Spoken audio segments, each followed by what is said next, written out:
ઇતિહાસમાં પહેલીવાર વાયુસેના અને સેનાના એક મુસ્લિમ અને એક હિન્દુ મહિલા અધિકારી સેનાની પત્રકાર પરિષદમાં હાજર રહ્યા તો આર્મીના લેફ્ટનન્ટ કર્નલ સોફિયા કુરેશી અને વાયુસેનાના વિંગ કમાન્ડર વ્યોમિકા સિંહે ઓપરેશન વિશે સમગ્ર માહિતી આપી હતી।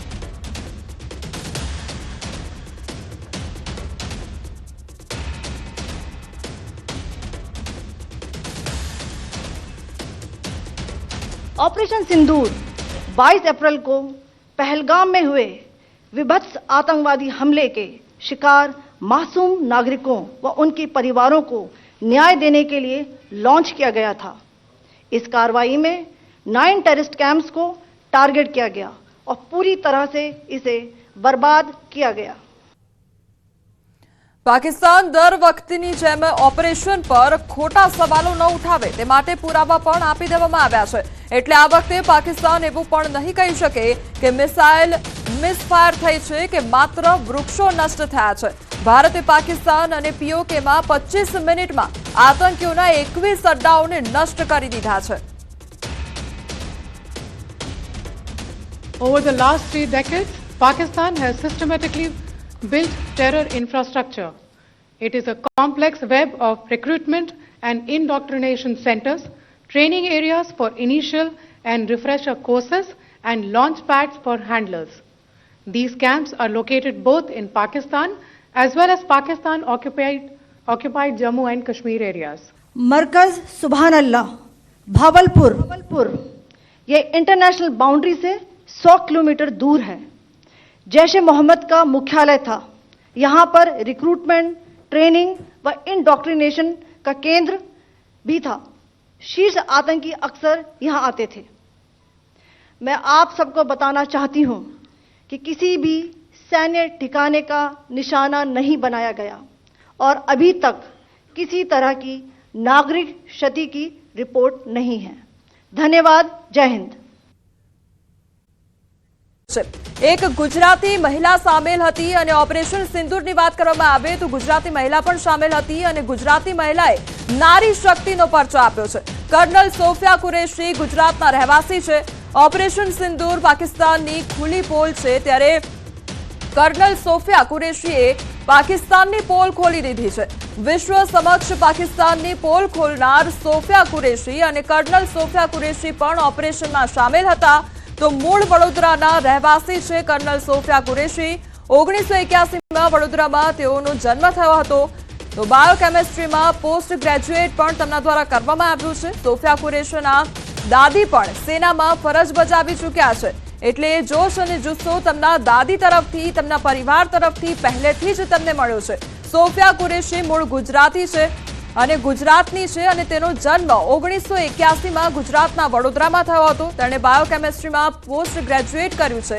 ઘણા અહેવાલોમાં કહેવામાં આવ્યું છે કે સોફિયાના દાદા પણ સેનામાં હતા અને તેના પિતા પણ કેટલાક વર્ષોથી સેનામાં ધાર્મિક શિક્ષક તરીકે સેવા આપી રહ્યા હતા। બીજા અહેવાલમાં કહેવામાં આવ્યું છે કે સોફિયાના લગ્ન મેકેનાઇઝ્ડ ઇન્ફન્ટ્રીના army officer major Tajuddin Qureshi સાથે થયા છે અને તેમને એક પુત્ર સમીર કુરેશી પણ છે। તો સોફિયા 1999માં ભારતીય સેનામાં દાખલ થઈ। તેણે 1999માં ચેન્નઈમાં ઓફિસર્સ ટ્રેનિંગ એકેડમીમાંથી તાલીમ પણ મેળવી છે। આ પછી સોફિયાને સેનામાં લેફ્ટનન્ટ તરીકે કમિશન મળ્યું હતું। 2006ની વાત કરવામાં આવે તો 2006માં સોફિયાએ કોંગોમાં સંયુક્ત રાષ્ટ્ર શાંતિ રક્ષા મિશનમાં લશ્કરી નિરીક્ષક તરીકે સેવા આપી છે। તે 2010થી શાંતિ રક્ષા કામગીરી સાથે સંકળાયેલી છે। તો પંજાબ સરહદ પર ઓપરેશન પરાક્રમ દરમિયાન તેણીની સેવા માટે તેણીએ general officer commanding in chief તરફથી પ્રશંસાપત્ર પણ મળ્યો છે। આ તરફ ઉત્તર પૂર્વ ભારતમાં પૂર રાહત કામગીરી દરમિયાન તેમના ઉત્કૃષ્ટ કાર્ય બદલ તેમને સિગ્નલ ઓફિસર ઇન ચીફ તરફથી પ્રશંસાપત્ર પણ મળ્યો હતો। તેમને ફોર્સ કમાન્ડર તરફથી પણ પ્રશંસાપત્ર આપવામાં આવ્યો હતો।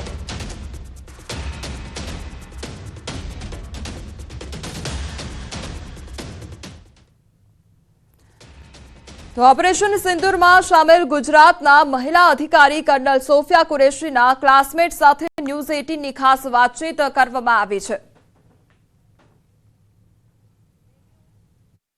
ઓપરેશન સિંદૂરને પાર પાડનાર સોફિયા કુરેશી જે છે તે જન્મ થયો તો વડોદરા શહેરમાં અને અભ્યાસ પણ તેમણે વિશ્વવિખ્યાત MS યુનિવર્સિટીમાં કર્યો છે। ત્યારે તેમની જ સાથે અભ્યાસ કરતા તેમના જે સહવિદ્યાર્થી છે તેમની સાથે વાત કરીશું। તેઓ અત્યારે ન્યૂઝ 18 સાથે જોડાયા છે।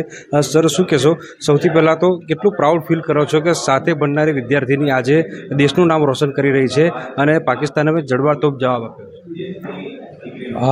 એક ખૂબ જ ગર્વની લાગણી છે કે આ મુકામે અમારી ક્લાસમેટ પહોંચી છે અને આખા દેશને જ્યારે સંબોધન કર્યું ત્યારે અમારે ગર્વની લાગણીનો કોઈ પાર નહોતો।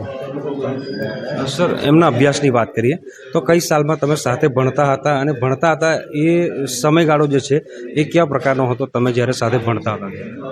અમે જ્યારે ભણતા હતા ત્યારે એટલે 1995થી 97ની બેચ હતી અમારી, 2 વર્ષનો ગાળો હતો અમે જ્યારે જોડે રહ્યા હતા। અને ત્યારે એ જમાનામાં ઇન્ટરનેટ કે એવી કોઈ સુવિધા નહોતી, એટલે અમે લોકો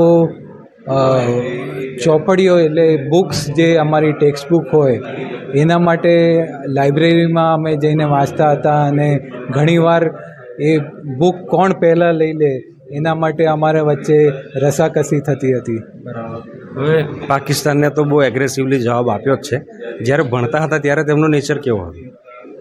ત્યારે ભણતા હતા ત્યારે એમનું નેચર આર્મીમાં હોવા છતાં, એમના ફાધર આર્મીમાં હોવા છતાં એમનો નેચર ખૂબ જ સરળ હતો, મિલનસાર હતો અને હસમુખી સ્વભાવના હતા અને એમને કોઈ પણ વાતનું ખોટું નહોતું લાગતું અમે જ્યારે હસી મજાક કે કંઈ બી એવી વાતો કરીએ, કારણ કે ફ્રેન્ડ્સની વચ્ચે તો ખૂબ જ હસી મજાક ને એવું થતું હોય। અમે 2 વર્ષનો જે ગાળો હતો ત્યારે અમે ખૂબ જ એન્જોય કર્યું હતું અને ત્યારે બધા મિત્રો મળીને જ્યારે કંઈ પણ હસી મજાક કરીએ ત્યારે કોઈને એવું લાગતું નહોતું કે મારી ઉપર આવી મજાક કરી। હવે જ્યારે ભણતા હતા ત્યારની વાત કરીએ, સાહેબે કીધું કે એમને બાળકોને બનાવવાની ઈચ્છા હતી, PhD પણ કરી હતી। જ્યારે સાથે ભણતા હતા ત્યારે તમને એવો કોઈ આઈડિયા હતો કે સેનામાં જશે, કારણ કે ફેમિલી બેકગ્રાઉન્ડ પણ સેનાનું જ હતું?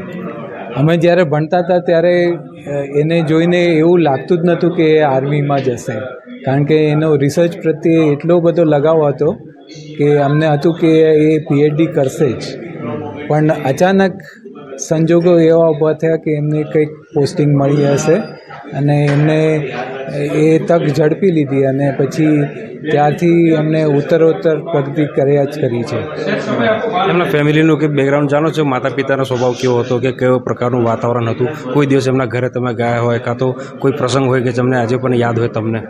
હું પર્સનલી તો એમના ઘરે નથી ગયો, પણ અમારા ઘણા એટલે જે લેડીઝ ફ્રેન્ડ્સ હતા એ લોકો ઘણીવાર એમને ઘરે જાય અને મળે અને એમની માતા બી ખૂબ સરસ રીતે એમને જમાડે, એ બધી બહુ બધી વાતો અમે સાંભળી હતી।